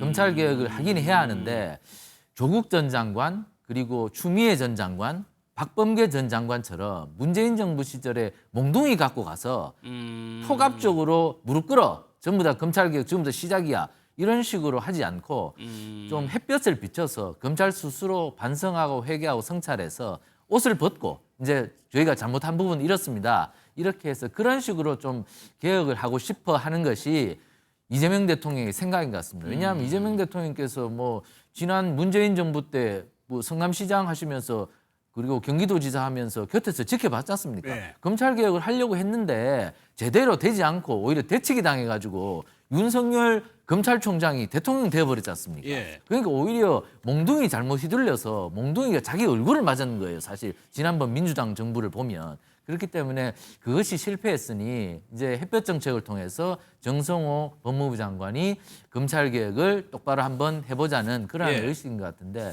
그러나 민주당 지금 이재명 정부가 알아야 될 것은 검찰 개혁을 무조건 한다고 해서 검찰 해체한다고 모든 것이 잘 해결되는 건 아닙니다. 지금 지난번에 문재인 정부 때 검찰 힘 빼고 공수처 만들어서 그리고 경찰에 수사권 줘서 이게 국민들 피해가 굉장히 큽니다. 이게 경찰은 수사 늦게 하죠.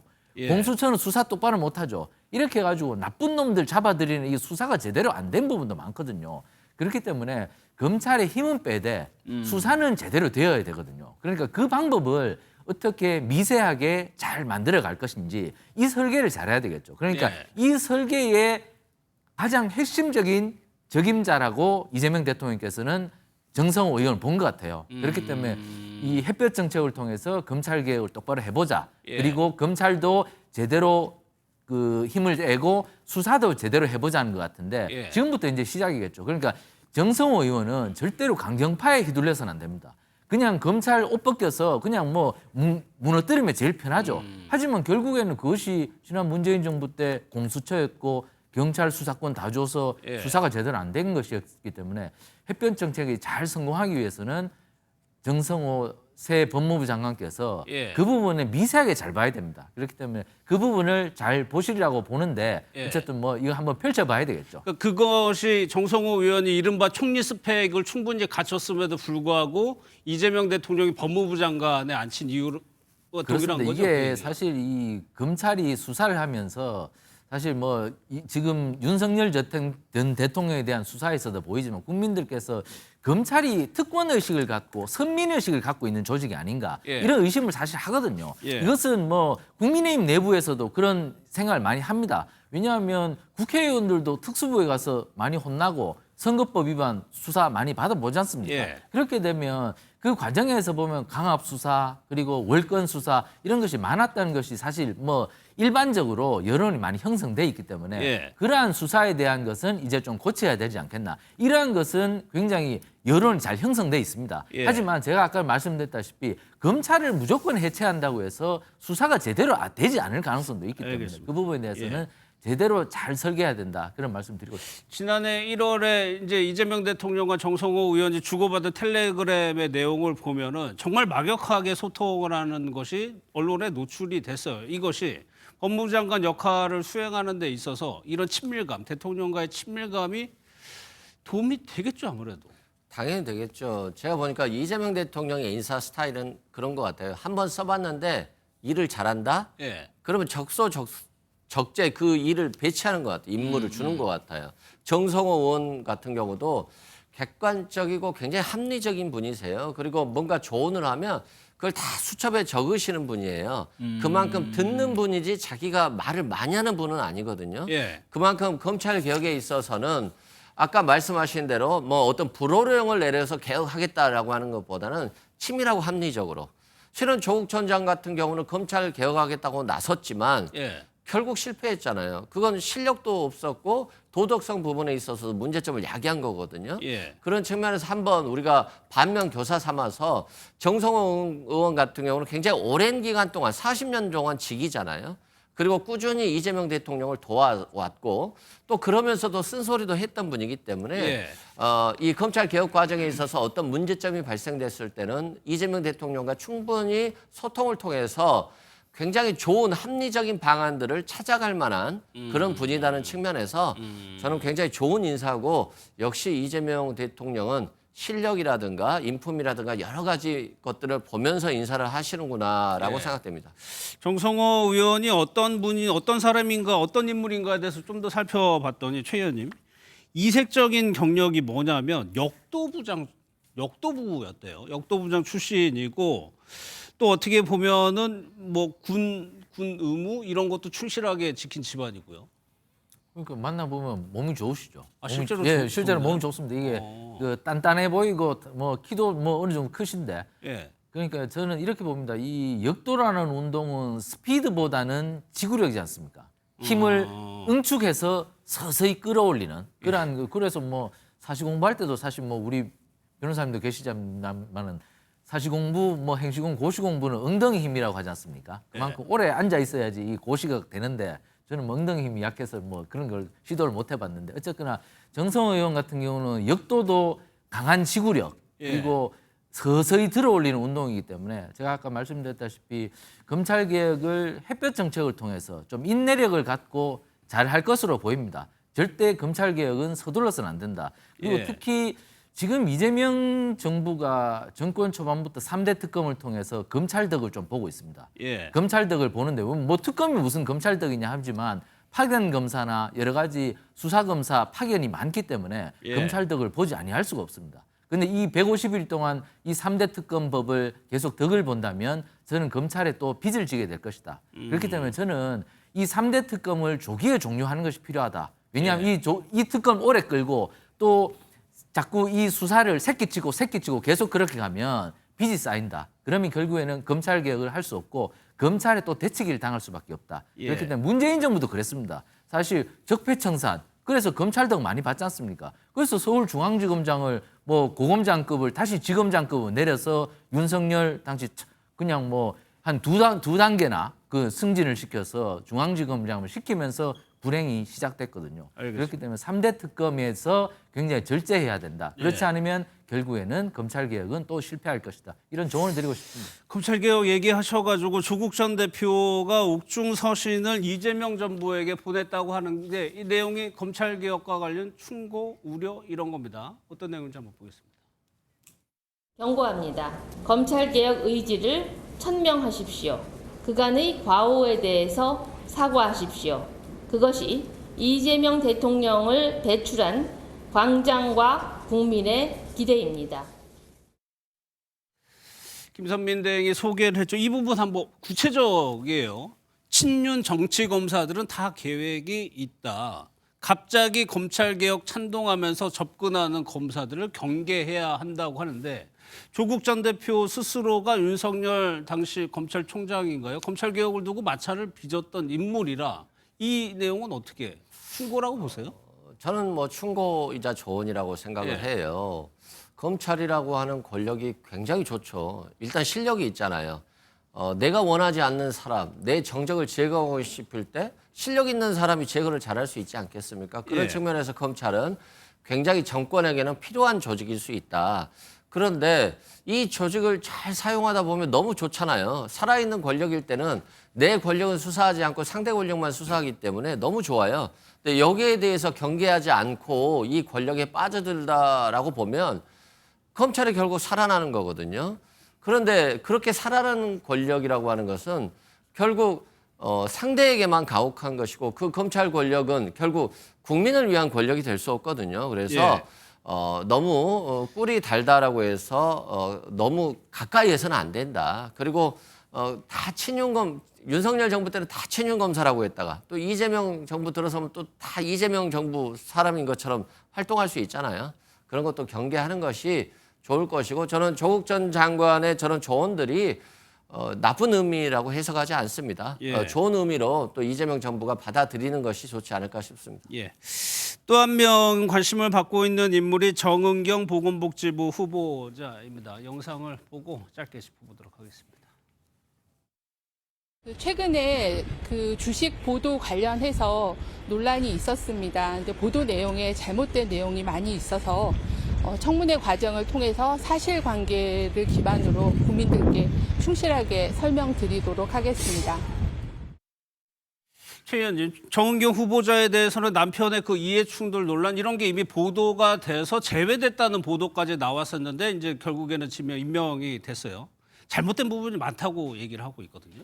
뭐 충분히 스스로 검증을 했겠죠. 뭐 언론 보도가 먼저 나왔으니까 자신이 뭐 가서 검증을 했겠지만 그러나 지금 여러 검증이 있었던 분들 예를 들어 김민석 총리 후보자도 뭐 재산 2억밖에 없어서 정말 아무것도 걸릴 게 없을 줄 알았는데 실제로 이게 파보니까 결국에는 여러 가지가 나오더란 말이죠. 그러니까 이게 자신도 모르는 게 나올 수가 있습니다. 이게 제가 공직 후보자들 보니까 이거 이런 것도 있었어? 이렇게 막 나오더란 말이죠. 그러니까 정은경 보건복지부 장관 후보자도 지금 저렇게 당당하게 얘기하지만 막상 이 시험대에 올라가면 이게 자기도 모르는 게 막 나옵니다. 그렇기 때문에 좀 조심할 필요가 있는데 지금 저 주식이란 게 좀 굉장히 복잡하고 이런 것들이 많기 때문에 저 자신도 모르는 게 또 나올 가능성이 있다. 하지만 뭐 지금 공직 후보자에 대해서 뭐 저희 같은 기자들이 예단과 편견을 가져서는 안 되겠죠. 그렇기 때문에 객관적으로 항상 접근해야 되고 어쨌든 방어는 잘 하시고 하지만 또다시 검증에 또 여러 언론에서 여러 가지 짚어줬는데도 불구하고 또다시 구멍이 나서 또 뭐 검증에서 뭐 틀렸다는 이렇게 도덕성 검증에서 여론 재판을 심하게 받는다면 지금 일기 내각이 굉장히 흔들릴 수가 있다. 지금 민정에서는 제대로 잘 살피셔야 될 것 같습니다. 예, 뭐 야당과 언론에서 이제 의혹을 또 다시 제기할 수 있겠죠. 그런데 이 부분도 대통령실 아마 인지하고 있었을 거예요. 강윤식 실장이 어제 청문회 절차에 따라서 소명할 것을 알고 있다고 답을 했습니다. 소명이 될 거라고 대통령실은 일단 보는 것 같아요. 일단 뭐 주식을 매입한 부분은 사실과 많이 다른 부분이 있다라고 정은경 지금 본부장이 얘기했거든요. 예. 그래서 이 부분은 좀 소명이 될 것 같은데 일단 내부적으로는 검증이 된 것 같아요. 그래서 큰 문제는 없다라고 하는 것인데 그런 부분은 이제 청문회 과정에서 밝혀질 것 같고요. 솔직히 뭐 배우자가 무슨 행동을 했는지 잘 모르죠. 비상금을 가지고 있어도 이거 알리지 않는 경우도 많잖아요. 자세히 잘 모를 수 있죠. 그렇죠. 근데 이제 가장 중요한 부분은 정은경 전 본부장이 본부장으로 있을 때 뭐 진단키트라든가 이런 것들이 정책으로서 정부의 지원 사업이 있었을 거 아닙니까? 예. 근데 이러한 비공개 정보를 미리 알고서 구입했다라고 한다면 이건 심각한 것이죠. 아마 인사청문회 과정에서 통과하기 어려울 겁니다. 그런데 그 당시에 진단키트라든가 코로나19 관련한 주식들이 거의 다 올랐어요. 그리고 그 주식을 하지 않은 사람들도 또 별로 없었어요. 예. 그만큼 정부의 정책이나 예상 집행과 상관없이 그냥 단순하게 일반 투자자들과 마찬가지로 주식을 매입한 것이었다라고 한다면 뭐 저는 전혀 문제가 없을 것이다. 근데 이건 뭐 국민의힘이 또 인사청문 과정에서 잘 해야 되겠죠. 예. 어거지가 아니라 실제 어떤 문제가 될 만한 사안들이 있다라고 한다면 또 대통령이 그에 따라서 판단할 것이기 때문에 한번 결과를 지켜봐야 될 것 같습니다. 알겠습니다. 야권 소식도 살펴보도록 하겠습니다. 홍준표 전 시장이 오늘도 메시지를 올렸는데 글쎄요, 정계 복귀를 암시하는 것 같기도 하고요. 영상을 좀 먼저 보겠습니다. 오늘 정기적으로 했습니다. 이번 대선에서 제 역할은 여기까지입니다. 일개 시민으로 남았으면 합니다. 더 이상 정치 안 하겠습니다. 하와이 체류하시면서 나라 위해서 뭘 할지 고민하는 시간이었다고 하셨는데 혹시 도와주세요? 차차 말씀드리겠습니다. 혹시 신당 창당 가능성에 대해 이쪽으로 오세요. 해산을 전제로 복당이나 그 쓸데없는 소리 하지 말고. 오늘은 이런 얘기를 썼습니다. 정치가 아무리 혐오스러워도 우리는 정치를 떠나서 살 수 없다. 주어는 우리로 돼 있는데 본인을 얘기하는 것 같기도 하고요. 실제로 좀 물밑에서 홍 전 시장이 좀 움직이는 게 있습니까? 홍 시장님이 지난 국민의힘 경선에서 패한 이유는 의원들 우군이 없었습니다. 예. 이게 그 전 경선도 그랬고 이번 경선도 그랬고 원내 우군이 없어서 이게 경선에서 사실 졌습니다. 이 홍 시장님이 대구시장 가시면은 굉장히 당원 투표에서 압도적으로 좀 지지세가 얻을 거라고 생각해서 대구시장 갔는데 결국에는 원내 우군 확보에 실패했습니다. 그것을 지금 본다면 홍 시장께서 돌아오셔도 자리는 별로 많지 않을 것이다. 지금 뭐 이미 졸업하셨다고 해놓고 지금 다시 돌아온다고 하면 이거 졸업했는데 말이 안 맞는 것이죠. 뭐 이런 말은 되겠죠. 졸업식을 안 지켜줘서 다시 졸업 못하고 다시 그냥 돌아올래 이렇게 하면 모르겠지만 뭐 졸업식이란 게 있습니까? 정치인이. 그렇기 때문에 그게 없기 때문에 지금 돌아오시고 싶은 것은 이게 제 정치인들 은퇴 이후에 다시 자꾸 돌아오려는 분들이 보면요. 이게 전화가 오진 않습니다. 이게 정치인 막상 은퇴를 하면. 그래서 전화가 하루에 정치인들이 한 500통에서 1000통씩 오는데 그렇게 많이 와요? 많이 옵니다. 이 문자하고 카톡하고 그렇게 많이 오다가 이게 한 통도 안 오면 이게 살 수가 없습니다. 그렇기 때문에 거의 정신적 공황 상태가 옵니다. 그렇기 때문에 정치의 은퇴가 그만큼 어렵습니다. 그것을 사실 극복하기 어렵습니다. 그렇기 때문에 다시 돌아오시는 것 같은데 돌아오셔도 사실 자리가 많지는 않습니다. 이번에는.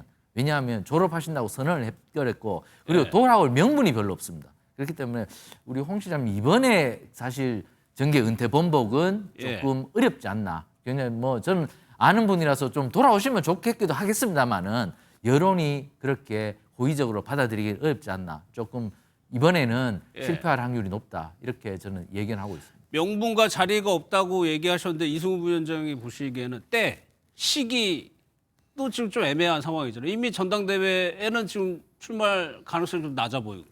그렇죠. 탈당했는데 출마할 수가 없죠. 복당을 안 받아주면 되는 거니까요.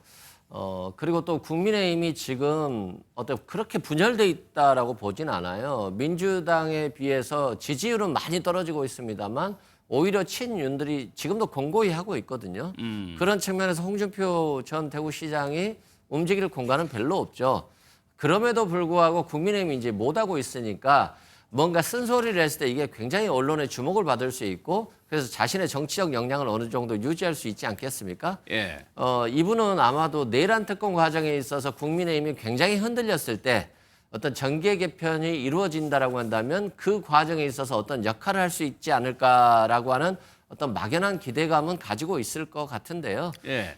말 그대로 시기가 또 자신을 불러줘야 되지 않겠습니까? 그런 기회가 오지 않는다라고 한다면 본인이 했던 말처럼 그 은퇴가 계속되지 않을까 싶습니다. 알겠습니다. 또 한 명 이제 한동훈 전 대표의 행보도 계속적으로 언론이 주시하고 있는데 친윤계 장해찬 전 최고위원 친윤 일부에서는 인천 계양을로 나가라라는 얘기를 했다는데 그 얘기 듣고 한번 살펴보겠습니다. 한동훈 전 대표가 항상 자기가 이재명 대통령과 잘 싸운다. 그리고 수도권 중도 민심이 자기한테 있다고 했는데 한 번도 입증한 적은 없거든요. 그러면 이재명 대통령이 자리를 비운 그 지역구에서 후계자와 싸우는 모습을 통해 진짜 중도와 수도권에서 먹히는지 선거로 한번 증명해야 되는 거 아니겠습니까? 한동훈 전 대표가 겁을 내고 피한다면 너무나 비겁한 일이 아닐까 싶고요. 계약 나가면 제가 당분간 그만 놀리겠습니다.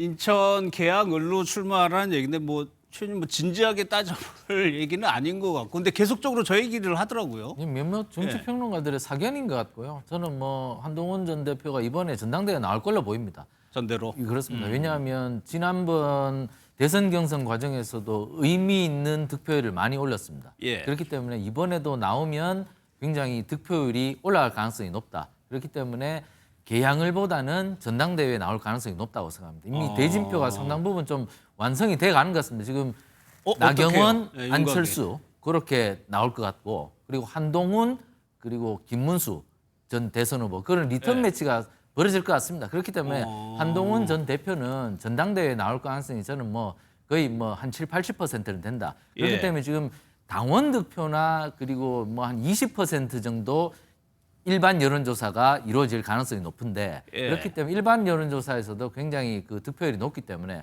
한동훈 전 대표가 만약에 전당대회에 나오면 굉장히 유리한 지형에 올라갈 수 있다. 있겠네요. 그렇기 때문에 계양을은 별로 보지 않을 거라고 생각합니다. 그래서 전당대회에 나올 가능성이 높기 때문에 전당대회에서 한동훈 전 대표의 얼굴을 볼 가능성이 매우 높다. 그러니까 SNS 나와서 유튜브 저렇게 하신 이유가 왜 나오겠습니까? 할 일 없어서 하지는 않겠죠. 그렇기 때문에 저건 다 의도된 행동이다. 과자를 먹는다든지 강아지를 데리고 나오면 다 의도된 행동이기 때문에 저 의도대로 조만간 결심을 할 것이다. 이렇게 봅니다. 그럼 최 의원님 예상대로 그 4명이 나오게 된다면 그게 2차 경선이었나요? 1차 경선 그 멤버 그대로 해가지고 달라진 건 대선 전후밖에 없는 거잖아요. 리턴 매치인데 거기서 나경원 전 대표만 그냥 홍준표 시장에서 바뀐 거죠. 그렇기 때문에 리턴 매치가 벌어진다면 저는 여러 가지 젊은 이미지라든가 그런 측면에서 한동훈 전 대표가 유리하긴 한데 한동훈 전 대표도 이준석 개헌신당 전 대선 후보처럼 비호감 이미지가 상당히 크거든요. 그렇기 때문에 그런 변수가 있다면 한동훈 전 대표도 낙마할 가능성은 사실 있긴 있습니다. 하지만 선거 전략을 어떻게 들고 나오느냐 여기에 달려 있겠죠. 거기에서 여론을 얼마나 움직이냐에 따라서 당락이 결정될 것인데 일단 저는 리턴 매치가 벌어질 가능성이 매우 높아졌다. 곧 8월 말쯤에 전당대회가 있어서 8월 말로? 그 4분 정도가 경합하지 않을까 이렇게 예상합니다. 8월 말이라고 하면 조금 시간은 있는 거죠. 현재 상황. 이승훈 부위원장 어떻게 생각하세요? 저는 당초 이제 한동훈 전 후보가 당연히 나올 거라고 생각을 했었어요. 일단 본인이 너무 좀 성격이 급하잖아요. 말도 빠르고요. 그렇기 때문에 나올 거라고 봤습니다만 조금 고민을 할 수도 있겠다. 지금 국민의힘이 너무 친윤 정당으로 다시 결속하고 있기 때문에 본인이 당대표를 한다 할지라도 이 친윤 정당을 운영할 수 있는 권력이 있는 것인지 그리고 지방선거에서 또 패배하면 그 책임은 오롯이 져야 되기 때문에 고민은 할 것 같습니다만 이분이 말도 급하지만 행동도 급해요. 그래서 나갈 가능성은 좀 높아 보인다. 그리고 한동훈 전 대표가 그래도 가장 내란을 반대하면서 좀 정상적인 후보처럼 보이는 부분이 있긴 있어요. 그럼에도 불구하고 좀 포용력 부분에 있어서 굉장히 좀 좁아 보였던 모습들을 보였기 때문에 국민의힘의 당대표가 됐을 때 잘 국민의힘을 개혁하고 포용하고 화합할 수 있을까에 예. 대해서 조금 의문이 있어요. 그래서 이러한 의문들은 결국 국민의힘 당원들도 가지고 있을 거란 말입니다. 한동훈 전 대표가 나온다라고 한다면 국민의힘 당원들이 가지고 있는 이런 의문점에 대해서 좀 해소할 수 있는 방안을 가지고 나온다면 예. 상당히 유력한 대표 후보가 되지 않지 않을까 싶습니다. 관련해서요. 김용태 비대위원장이 오늘 퇴임을 하는 날입니다. 퇴임을 하면서 친윤, 구주류 얘기를 했는데 어떤 얘기를 했는지 한번 들어보겠습니다. 비상대책위원장으로서 전국을 다니면서 들었던 가장 가슴 아팠던 말씀은 국민의힘을 해체하라라는 말씀이었습니다. 이 당에 오랫동안 자리 잡고 있는 깊은 기득권 구조가 있다면, 그리고 그 기득권이 당의 몰락을 가져왔으면서도 근본적 변화를 가로막고 있다면 국민의힘에는 더 이상 미래가 없습니다. 국민의힘의 실질적인 혁신 움직임을 점수로 흑점을 한다면 저희 개혁에 대한 점수를 말씀드리면요, 빵점이라고 생각합니다. 김용태 위원장이 여러 가지 개혁 조치를 내놨지만 대부분 실현되지 않았어요. 그 이유는 친윤 구주류의 반발이 있었다는 게 분석입니다. 그런 상황에서 전대회가 치러지게 되는 거거든요. 어떻게 연관관계있어요? 김용태 위원장이 여러 가지 쓴소리를 한 것은 매우 바람직한 현상이라고 생각합니다. 예. 지금 국민의힘이 이렇게 어려운 지경에 빠진 것은 결국에는 대통령만 바라보다가 결국 이렇게 왔고 당내 다원성을 잃어버렸기 때문에 결국 당이 어려운 지경에 처해 있었죠. 그렇기 때문에 김용태 비대위원장이 여러 목소리를 내면서 당의 개혁을 촉구했던 것은 굉장히 평가받을 만하다고 생각합니다. 하지만 김용태 비대위원장도 너무 자기 목소리를 내는 데만 좀 집중하지 않았나. 당내 중진들이나 원로들 그리고 여러 세력들과 좀 물밑에서 의견을 교환하면서 다투는 모습보다는 합의된 목소리를 낼 수가 있었다면 예. 좀 더 나았을 텐데 자기가 목소리를 먼저 내고 나를 따르라. 이 방식 역시 과거하고 똑같았거든요. 그러니까 합의를 이끌어내지 못했고 결국 분란만 일으켰기 때문에 국민의힘이 달라지기 위해서는 이제 의원들끼리 좀 더 많이 만나야 된다. 예. 만나서 협의를 통해서 수기를 통해서 숙성된 의견을 내놓고 그것을 갖고 국민들께 호소를 한다면 국민들께서도 국민의힘을 지지할 텐데 예. 너무나 자기 목소리만 내는데 익숙해 있어서 지금 여러 가지 파차름이 나는 것 같다. 그런 부분을 좀 고쳐서 여러 가지 협의하고 합의하고 그런 속에서 단합하고 조화된 모습을 보인다면 국민의힘이 새로운 지지를 얻는데 도움이 될 거라고 생각합니다. 알겠습니다.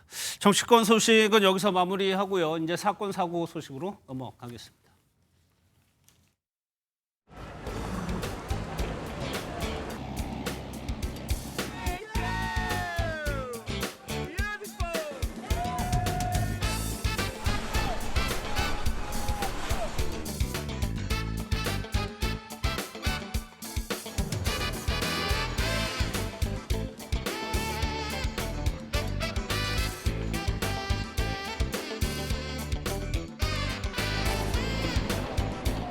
Prendere una città, svuotarla dei suoi abitanti, sostanzialmente privatizzarla per un matrimonio, per un evento festivo ma che non porta nulla di positivo. We want to hold it here. I think it's good for Venice because it brings people in. There's a lot of people coming around, and I think it's good for tourism. 네, 김유진 아나운서, 임주혜 변호사, 서정빈 변호사와 이어가도록 하겠습니다. 어서 오십시오. 안녕하세요. 영상으로 저희가 봤는데 사실 결혼식 전부터 굉장히 큰 화제였어요. 세기의 결혼식이 열렸습니다. 맞습니다. 바로 아마존의 창업자 제프 베이조스와 폭스TV 앵커 출신인 로런 산체스의 결혼식이었는데요. 두 사람의 결혼식은 낭만적인 물의 도시 이탈리아 베네치아에서 열렸습니다. 예. 본식이 굉장히 유명한 성당이에요. 산 조르조 마조레 성당에서 있었고요. 피로연은 중세 선박 건조장에서 열렸다고 전해지고 있습니다. 예. 도시의 명소를 통째로 빌린 그야말로 초호화 결혼식이라고 할 수 있는데요. 베이조스는 이 결혼식에 최소 400만 유로, 우리 돈으로 하면 640억 원에 달하는 결혼식에만. 비용을 지출한 것으로 알려지고 있습니다. 그러면 제프 베이조스 누구길래 얼마나 부자길래 640억 원이나 쓴 거? 부자 중에 부자라고 할 수 부자예요? 있습니다. 왜냐하면 순 자산이요 273조 정도로 추산이 된대요. 273조요? 네, 저도 말하면서도 이게 너무 큰 수치라서 어느 정도인지 체감이 잘 안 되더라고요. 예. 베이조스가 94년에 미국 시애틀에서 시작한 전자상 거래 대기업 아마존으로 굉장히 그렇죠. 많은 돈을 벌었습니다. 그리고 우주회사 블루 오리진을 설립한 데 이어서 예. 워싱턴 포스트를 인수한 기업가인데요. 뭐 회사의 주가나 뭐 개인 자산 변동에 따라서 순위 변동이 조금씩은 있었지만 테슬라의 CEO 일론 머스크와 세계 최고 부자 1, 2위 순위를 좀 다투는 그 정도의 부자예요. 예. 또 별개로 이런 얘기도 할 수가 있을 것 같은데요. 이 결혼이 베이조스에게는 재혼입니다. 네, 2019년에 이혼을 했는데 당시 배우자에게 위자료로 자신의 아마존 지분 4분의 1을 넘겼거든요. 근데 당시 기준으로 40조 원 정도를 위자료로 지급을 했어요. 그래서 이걸 통해서 이혼했던 배우자가 당시에 바로 세계에서 4번째로 재산이 많은 여성에 등극하기도 했었습니다. 640억 원이나 투자했다고 제 말이 좀 그렇게 됩니다.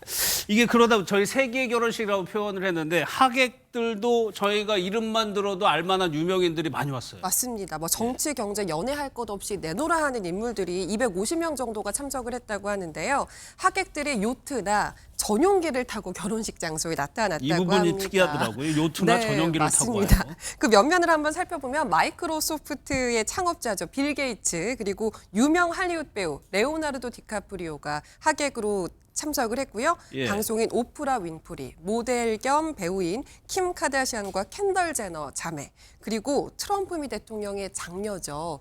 이방카 트럼프 부부도 참석을 했다고 전해지고 있습니다. 예. 이 대단한 사람들을 한 자리에 모을 수 있다는 것도 대단한데 심지어는 해외에서 열린 결혼식이잖아요. 예. 정말 그 영향력이 대단하다는 느낌을 받습니다. 그래서 뭐 해외 언론들은 며칠 전부터 이 내용을 보도를 했죠. 근데 사실은 청첩도 중요하지만 온 손님들 어떻게 대접하느냐도 중요하잖아요.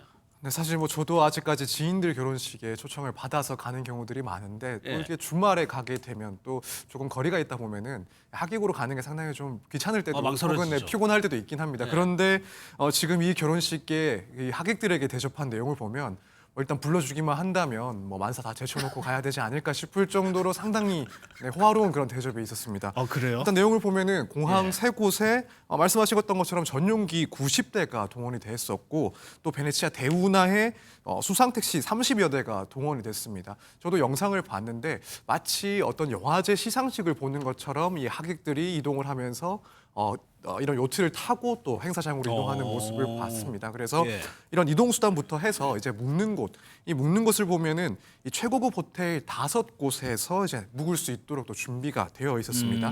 그것 말고도 이 결혼식 내내 뭐 초호화 요트 파티를 하고 또 유명 셰프의 식사가 제공되기도 하고 또 칵테일 파티를 하기도 했고 또 레이디 가가와 같은 이런 세계적인 가수의 공연도 이어졌기 때문에 뭐 다른 결혼식과는 비교할 수 없을 정도의 그런 하객들에 대한 대접이 있었다라고 보여집니다. 그런데 임 변호사님 이곳 베네치아에서 뭐 또 결혼식 올린 스타 커플이 있었어요 과거에? 그렇죠. 베네치아 하면은 뭐 물의 도시 그리고 누구나 한 번쯤 가보고 싶은 그런 아름다운 곳이기도 하잖아요. 대표적인 사례는요. 2014년도에 할리우드 최고 스타죠. 조지 클루니가 여기서 결혼을 올렸습니다. 당시 인권 변호사 아말 알라무딘과의 결혼식을 이 베네치아에서 올렸는데 그때도 굉장히 호화롭게 결혼을 했다고 해요. 전용 호텔에다가 뭐 이런 수상 택시 이런 부분들이 그때도 굉장히 화제가 되었습니다.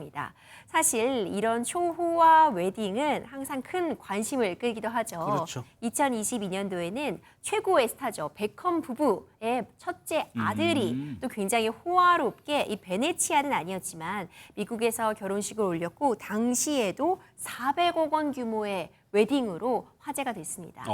또 인도 재벌 부케니 암바니의 딸 결혼식은 초청 가수가요. 무려 비욘세였습니다.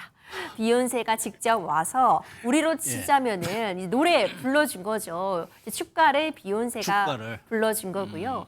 이곳에 초청된 명단을 보면 이 전 세계의 어떤 금융의 흐름을 알 수 있다라고 할 정도로 각국을 대표하는 재벌가 그리고 전직 대통령들도 총출동을 했던 결혼식인데 이 무케니 암바니의 딸 결혼식에서는 추산되는 금액인데 결혼식에 쓴 비용이 하나로 하면 1,300억 원 이상이 될 것이다. 이런 추정치가 나오기도 했었습니다. 이번보다 2배 이상인 거네요. 이렇게 먹고 쓰는 게 많다 보니까 경제적 효과도 이 베네치아에 상당할 것 같거든요. 어느 정도 됩니까? 네, 일단 쉽게 말해서 어마어마한 그런 경제 효과를 예측을 하고 있습니다. 우선 이 결혼식 자체에 투입된 비용은 최대 5,600만 달러로 추산, 그러니까 하나로는 760억 상당까지 이 비용이 투자가 된 것으로 보인다라고 일단 추산을 하고 있는데, 이것뿐만 아니라 그로 인해서 이 결혼식으로 인해서 기대가 되는 그 경제 효과가 1조 5,300억 원 상당에 해당한다라고 합니다. 이 규모는 이제 베네치아의 연간 수입의 68% 규모에 해당하는 어마어마한 액수인데, 그것도 이 결혼식이 진행되는 2박 3일 동안 기대할 수 있는 그 경제 효과였던 만큼 이 금액 자체가 무척이나 천문학적인 수준이다라고 평가를 할 수 있을 것 같습니다. 단 3일의 연수입의 68% 정도의 효과가 기대가 된다. 그런데 사실 이 결혼식 전부터 뉴스가 전해오는 것이 뭐 곱지 않은 시선도 있었던 거, 논란도 맞습니다. 있었거든요. 결혼식의 열리기 몇 주 전부터 시작해서요. 주민들과 환경단체에서 반발하기 시작했어요. 베네치아는 부유층 전용 놀이터가 아니다. 이런 반발이었는데요. 이들은 결혼식 당일에도 시위를 열었던 것으로 보입니다. 베이조스를 위한 공간은 없다. 이렇게 적힌 대형 현수막을 들고 반대 목소리를 높였는데, 베이조스가 세계 문화유산인 베네치아를 상품화하고 지역 주민들의 삶을 빼앗았다. 이렇게 울분을 터뜨렸습니다. 환경단체의 경우에는 하객들이 이곳에 오기 위해서 개인적으로 이용한 전용기도 굉장한 환경 오염이다. 이렇게 지적을 했거든요. 근데 베네치아는 이번 경우가 아니더라도 오버 투어리즘이라고 해서 과잉 관광 문제로 굉장히 몸살을 앓고 있는 대표적인 도시 중에 한 곳입니다. 이제 도시가 관광 산업으로 돈을 벌고 있는 것도 맞지만 이것 때문에 주민들은 모든 게 비싸지고 사람들이 많이 몰리다 보니까 일상적인 생활이 어려워지는 그런 문제에 직면하고 있는 것으로 보입니다. 임 변호사님, 그래가지고 결국에 결혼식 장소까지 변경을 했던 거예요? 그렇죠. 사실 이 베네치아가요, 이 도시 자체가 그 자체로서 문화유산인데 이 문화유산을 한 재벌, 한 부유층이 개인의 웨딩홀처럼 쓴다는 그런 시위가 격화된 겁니다. 앞서 살펴본 것처럼 도심 곳곳에 베이조스를 위한 공간은 없다. 이런 현수막이 나부끼고, 그렇다면은 지금 저렇게 유명한 사람들 하객들로 대규모가 오는데 안전상의 우려, 이런 부분 걱정하지 않을 수가 없잖아요. 당초에는 사실 베네치아의 가장 중심부에 있는 중세시대 신학교 건물에서 결혼식을 치르려고 했다고 합니다. 근데 그렇다면 시민들이 접근할 수도 있고 시위에도 좀 취약할 수 있다는 그런 점들 때문에 베네치아 본섬의 가장 동쪽 끝자락에 위치한 곳으로 바다에 둘러싸여 있어서 연결 다리를 올려버리면 사실상 시위대나 다른 시민들의 진입이 불가능한 곳에서 결혼식 장소까지 변경하는 일이 있었습니다. 뭐 물론 이런 반대가 있겠지만 시 입장에서는 1조가 넘는 앞서 경제적 효과라고 하면은 이거 반대할 수가 없잖아요. 그렇습니다. 이제 연간 수입의 60%가 넘는 1조 5,300억 원의 기대 효과가 있으니까 당연히 이런 경제적인 측면에서 베네치아 시에서는 반대하기가 어렵고 오히려 환영을 할 수밖에 없는 그런 대형 행사가 아니었나 생각이 듭니다. 또 여론적인 측면에서도 이런 점을 들어서 상당히 찬성을 하거나 환영을 하는 입장들도 있었던 것 같습니다. 일단 베네치아 같은 경우에는 워낙 유명한 세계적인 관광 도시이다 보니까 이번 결혼식 말고도 사실은 뭐 교황 방문이라든가 각종 장관 회의나 G7 회의와 같은 그런 대규모의 국제 행사들이 열리는 경우들이 많았습니다. 그런데 이번 결혼식 같은 경우에는 어쨌든 하객들의 규모를 비교했을 때 이런 국제적인 대형 행사들에 비해서는 훨씬 더 적은 인원들이 외국인들이 방문을 하는 행사이고 그럼에도 불구하고 그보다 훨씬 더 많은 경제적인 효과를 창출할 수 있는 그런 행사였다 보니까 이것을 마다할 리가 없다, 이것을 반대할 이유가 없다라고 해서 상당히 긍정적으로 바라보는 여론도 있었던 것으로 알고 있습니다. 그런데 베이조스 입장에서는 그런 반대 여론을 마냥 무시할 수도 없고 부담이 될 수도 있었을 것 같거든요. 뭐 대책을 내놨죠. 그래서 결혼식이 끝나고 나서요, 통큰 기부를 했습니다. 베네치아 의회에 300만 달러, 우리 돈으로 약 41억 원 정도를 기부를 했다고 전해지고 있는데요. 베이조스는 청첩장에 이렇게 적었다고 합니다. 선물은 사양하지만 기부금을 모금하겠다. 그리고 이 모금된 금액을 유네스코 베네치아 사무소의 유산보호 지원이나 또 환경자선단체의 석호 서식지 보호 등에 사용할 수 있도록 기부하겠다 이렇게 예. 밝히기도 했다고 전해집니다. 그럼 베네치아 시 입장에서는 이것도 반길 일이네요. 그렇죠. 예. 41억 원이 뭐 제프 베이조스에게는 다소 적은 금액일 수 있겠지만 객관적으로 정말 큰 돈입니다. 결혼식 자체가 창출하는 그런 경제적인 효과와 별개로 기부금까지 낸 상황이잖아요. 예. 베네치아시 당국에서는 경제적인 효과 면에서는 확실한 효과를 거뒀다 이렇게 평가할 수 있어 보입니다. 네. 서 변호사님이 이런 결혼식 어떻게 좀 보세요? 뭐 내가 번 돈으로 내 결혼식 쓴다 이런 주장에 대해서. 근데 저도 사실은 뭐 이 정도 규모의 결혼식이 있다라고 한다면 예. 사실 이 행사가 이루어지는 지역 측면에서도 결국에는 좋은 일이 아닐까 생각이 듭니다. 물론 뭐 하객으로 가는 것도 무척 좋은 일이긴 할 텐데 예. 뭐 물론 비판은 가능하다라고 생각이 듭니다. 저도 이제 베네치아를 한번 가본 적이 있는데 워낙 작은 도시인데 많은 그런 관광객들이 몰리다 보니까 이 주민들이 분명히 불편함을 호소할 수 있다라고는 생각이 들지만 뭐 그럼에도 불구하고 앞서 설명을 드린 것처럼 사실은 뭐 다른 행사들에 비교해서는 그래도 인원이 조금 적은 편이기도 하고 예. 그로 인해서 얻을 수 있는 경제적인 이익은 훨씬 크기 때문에 만약에 뭐 우리나라의 어떤 도시에서 이런 축제나 혹은 이런 행사가 열렸다 하더라도 사실은 뭐 적극적으로 환영할 수 있는 내용이 아닐까. 물론 뭐 이런 것들이 환경 오염 문제를 야기한다거나 혹은 뭐 주민들에게 불필요한 불편을 만들어낸다라고 한다면 그런 점들은 조금 문제가 될 수 있고 또 방지를 해야 되긴 하겠지만 그런 문제가 없다라고 한다면 사실은 뭐 개인적으로는 좀 환영할 만한 큰 축제 같은 그런 행사가 아닐까 이렇게 생각이 됩니다. 알겠습니다. 다음 소식은요. 어제 인천 계양산 일대가 새까맣게 뒤덮였습니다. 보기에 따라서 공포스럽다 이런 반응까지 나왔는데 영상을 좀 한번 보겠습니다.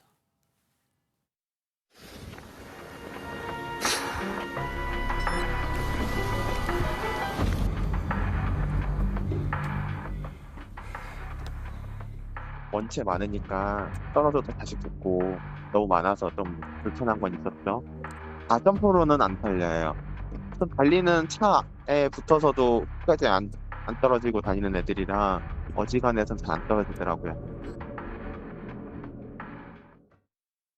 김유진 아나운서 초반에 나왔던 영상 저 바닥에 깔린 게 지금 벌레란 얘기죠? 맞습니다. 인천의 계양산 일대를 뒤덮은 저 검은 무리의 정체는요. 바로 러브버그라고 불리는 벌레 떼였습니다. 예. 계양산 정산을 촬영한 이 사진을 올린 누리꾼에 따르면 러브버그가 산 정상을 점령했다라면서 거의 재앙 수준이다 이렇게 경악을 했는데요. 공개된 사진을 보면 실제로 데크 바닥이나 쉼터 바닥에 저는 뒤덮었네요, 완전히. 아스팔트가 깔린 줄 알았어요. 예, 예. 너무 까맣게 빽빽하게 쌓여있는 모습을 확인할 수 있었습니다. 예, 여기에 이동해야 되는 시민들도 있고요. 러브버그, 근데 이름이 러브버그예요? 이름은 참 사랑스러운데요. 예. 지금 모습을 보면 사실 사랑스러울 만한 상황은 아닙니다. 예. 시민들의 불편이 커지는데 원래 이름은요. 붉은 등 우단털 파리입니다. 털파리과에 속하는 곤충이에요. 그런데 암수가 교미를 마친 뒤에도 서로 꼬리를 맞대고 날아다니는 그 모습 때문에 이름을 러브버그라고 예. 지금 불리고 있는 겁니다. 한 마리가 한 번에 약 100개에서 300여 개의 알을 산란할 정도로 엄청난 번식력을 자랑하기 때문에 지금 이렇게 개체수가 가파르게 증가하게 된 겁니다. 예. 한 3, 4일간 짝짓기를 한 뒤에 수컷은 바로 떨어져서 죽게 되는데 암컷은 습한 지역을 찾아 알을 산란하고 생을 마감한다고 합니다. 매년 봄과 여름에 산란을 하고요. 유충은 번데기 상태로 겨울을 지내다가 봄과 여름이 다가오면 성충으로 유화된다고 하는데 지금 시기가 이제 한창 이 그러네요. 러브버그가 기승을 부릴 시기인 거죠. 사실 일부 지역에서만 관찰이 됐었는데 지금은 뭐 도심 곳곳에서 지금 발견되고 있어요. 네, 그렇습니다. 사실 저도 며칠 전에 뭐 침공을 당한 그런 경험이 있습니다. 이렇게 여름이라서 창문을 열고 잠을 잤더니 다음 날에 이제 오전에 천장에서 이렇게 러브버그들이 떨어지는 것을 보고 저도 좀 상당히 놀랐습니다. 되게 어디 쪽이신데요?